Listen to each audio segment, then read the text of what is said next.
darah ke mantong segogoi lapar tu. Lapar tu darah.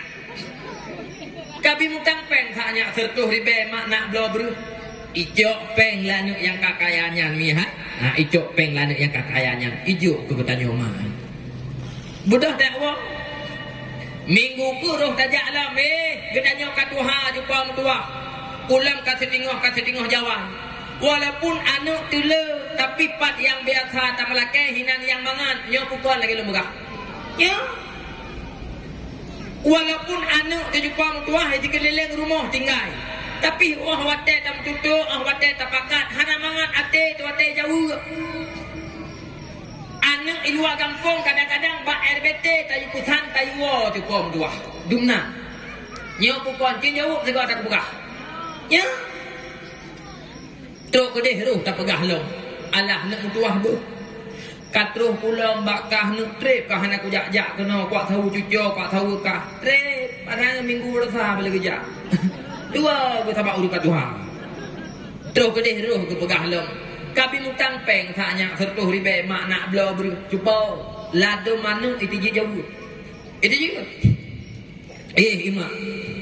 Atau orangnya kalau ngebayu dalam sertuh ribe ti orangnya kagak laki lain.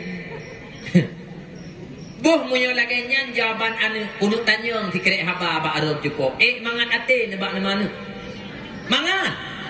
Sakit punggung-punggung deh. Ai. Tapi pajan natong siro urung si karena anak kakaya.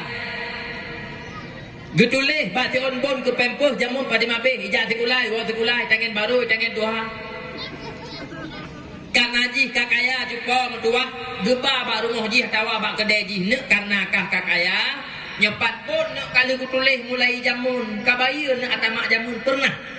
Ana nyan bek nak pegah kecuali mama bukuum. Hana tak laki kan ada yang tapi anak mi mutua 50 ribu peng tak laki mutang itu jiat laki bayu hana patih jiat nakalan nyokukon laki lembagah mi pujiat ku pegahnya nemabeh ngan anak ada yang jiat nemabeh bek nemabeh ngan anak ada yang hanjit nemabeh sehingga kecewa.